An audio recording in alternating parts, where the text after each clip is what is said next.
Machine Company's Philadelphia ice cream freezers.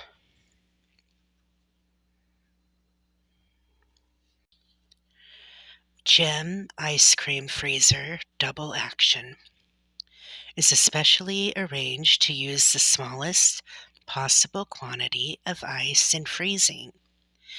It is emphatically recommended as the best freezer in the world. We call attention that the tub is made strong and of best quality white cedar, bound with galvanized iron hoops. The gearing is completely covered so that nothing can get between the cogs. The can and stirrer both revolved but in opposite directions. The can be revolved to harden ice cream. Alter stirrer has been removed.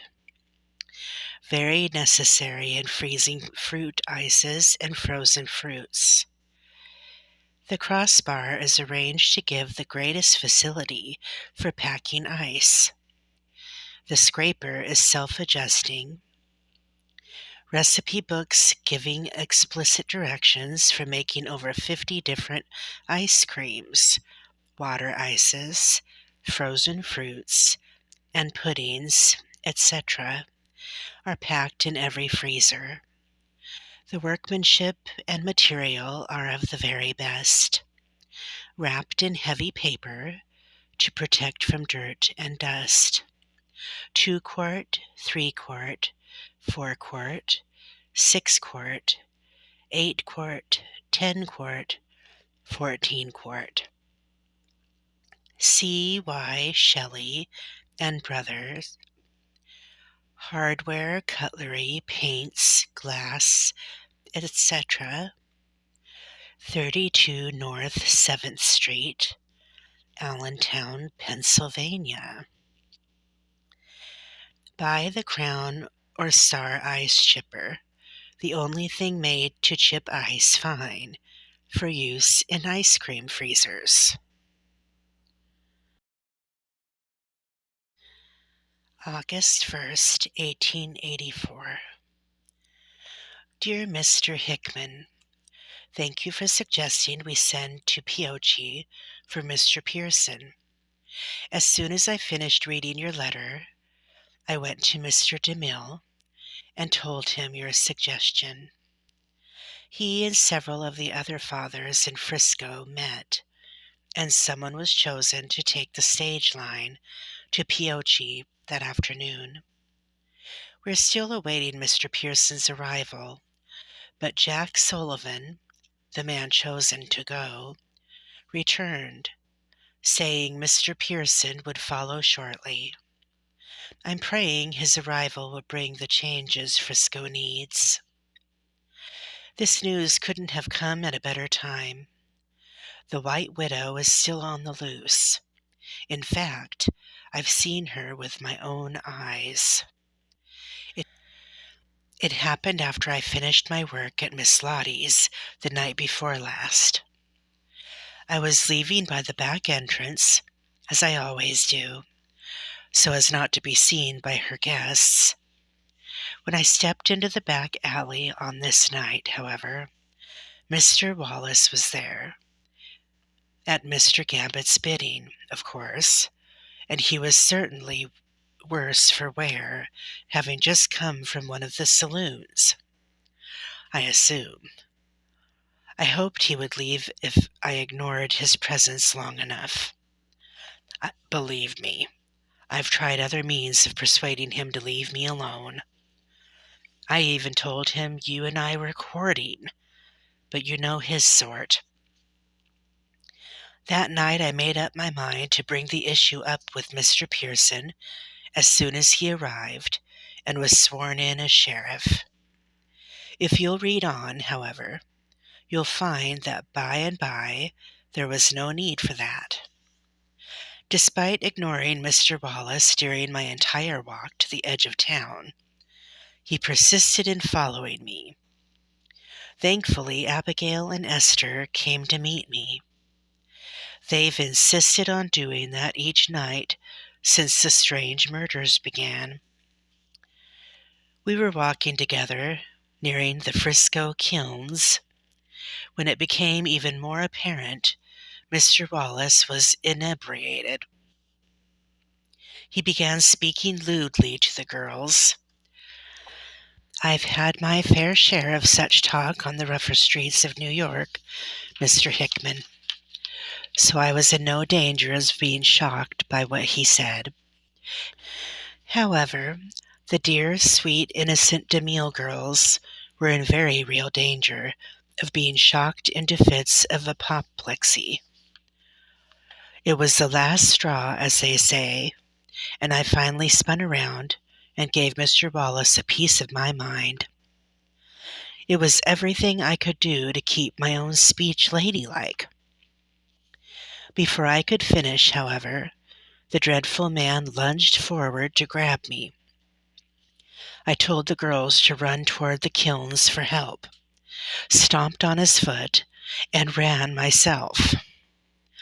The wind was fierce that night, and the miners had just opened the kilns to cool. Ash and smoke were still thick in the air, and I could hardly breathe or see in front of me. By the time I finally made it through the worst of it, struggling to catch my breath through a fit of violent coughing, I was finally able to look around for the girls. I couldn't see them anywhere. I called for them several times, but no one answered. I was on the verge of true panic when I heard screaming coming from the direction of the kilns. I turned to see what on earth was the matter, expecting to see Esther and Abigail running toward me. But it was Mr. Wallace who came stumbling out of the smoke.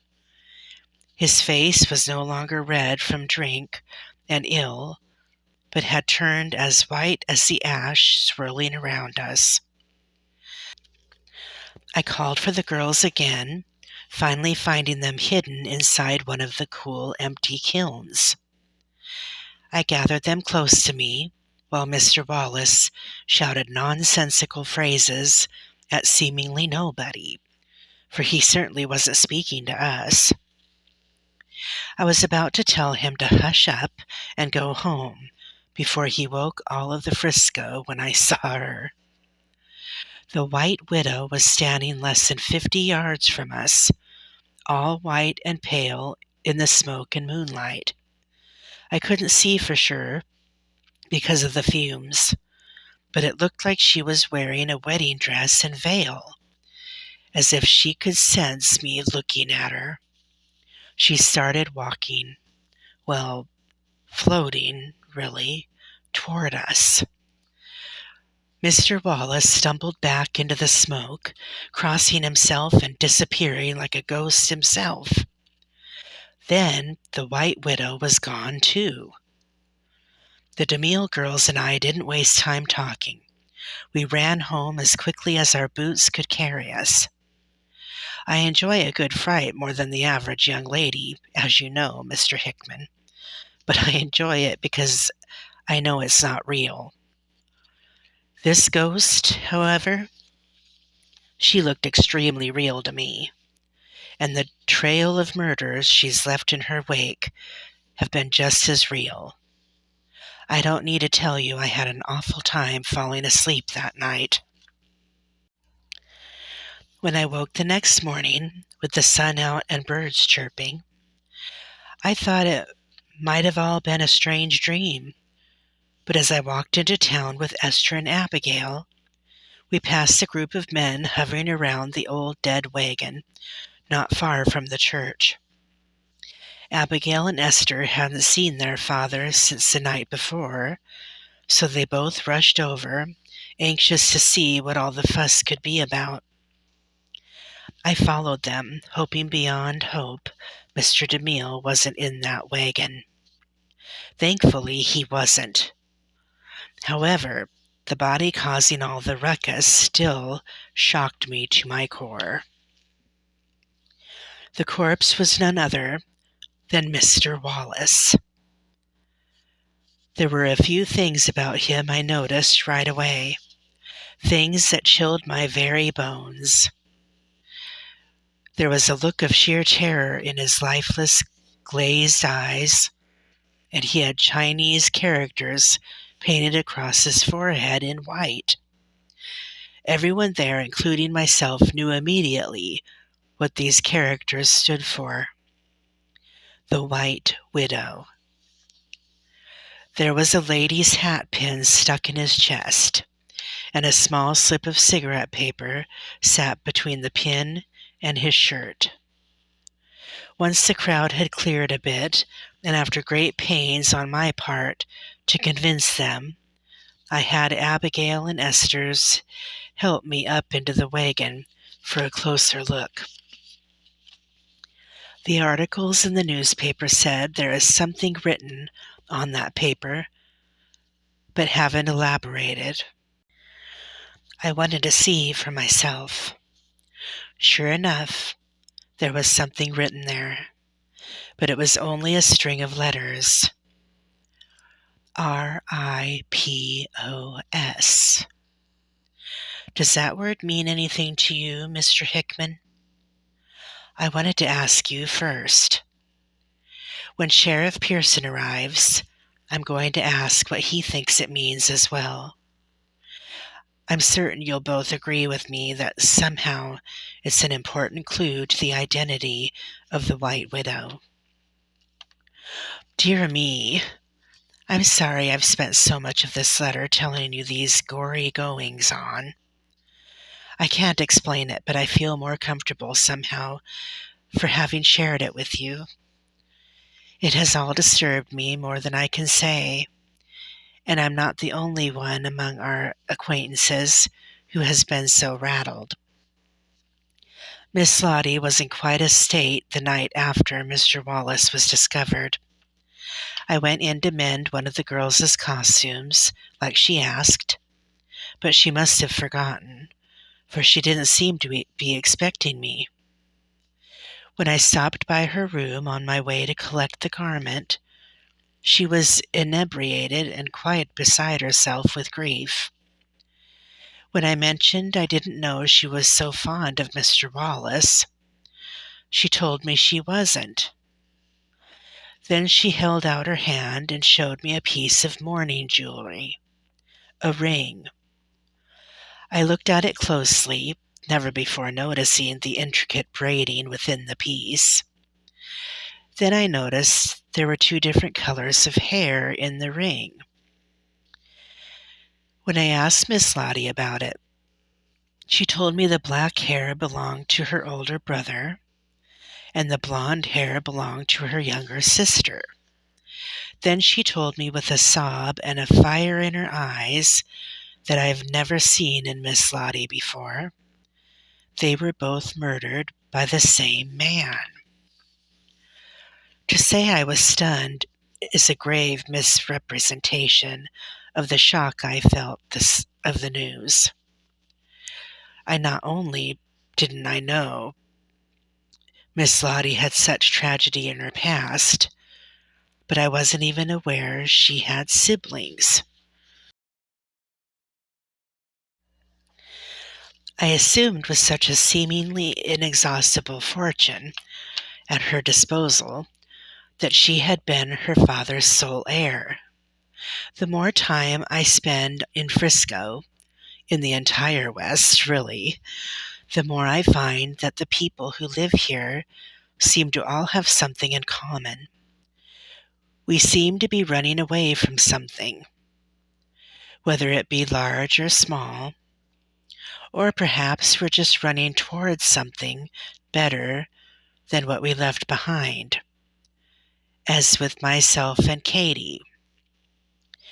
But there certainly are an awful lot of secrets among the people here, and people who like to keep themselves to themselves, as they say. It makes me very grateful that you and I started out the way we did. It seems catastrophic at first, but I am glad you know about my error in answering Mr. Gambit's ad. I'm glad you know the reason why I answered it. I'm glad you know about my father and my past. And I'm grateful You felt you could trust me enough to share your own history with me. It has only increased my respect and admiration for you. I suppose that is why I've always felt so strongly about openness at the beginning of any sort of relationship.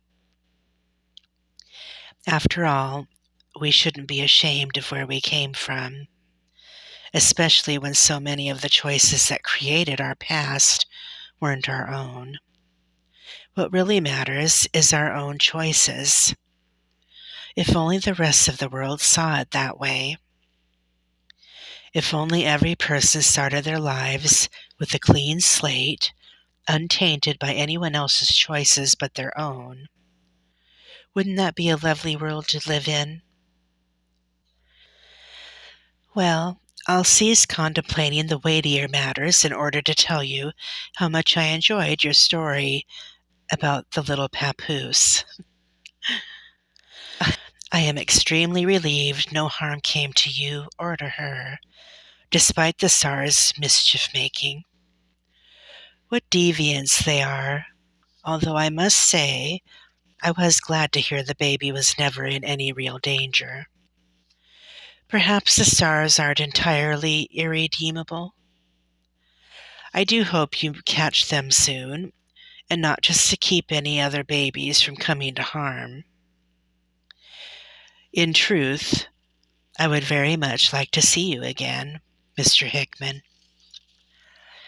And in response to the desires you hinted at in your last letter, I would also like very much to be courted by you in person. As you know, I've already been courted by one man through letters, and if I may be so bold, while receiving your written correspondence is something I look forward to with profound anticipation. There are simply some matters of compatibility a lady must discover about her suitor in person. Yours most sincerely, Miss Lily Clara Moore.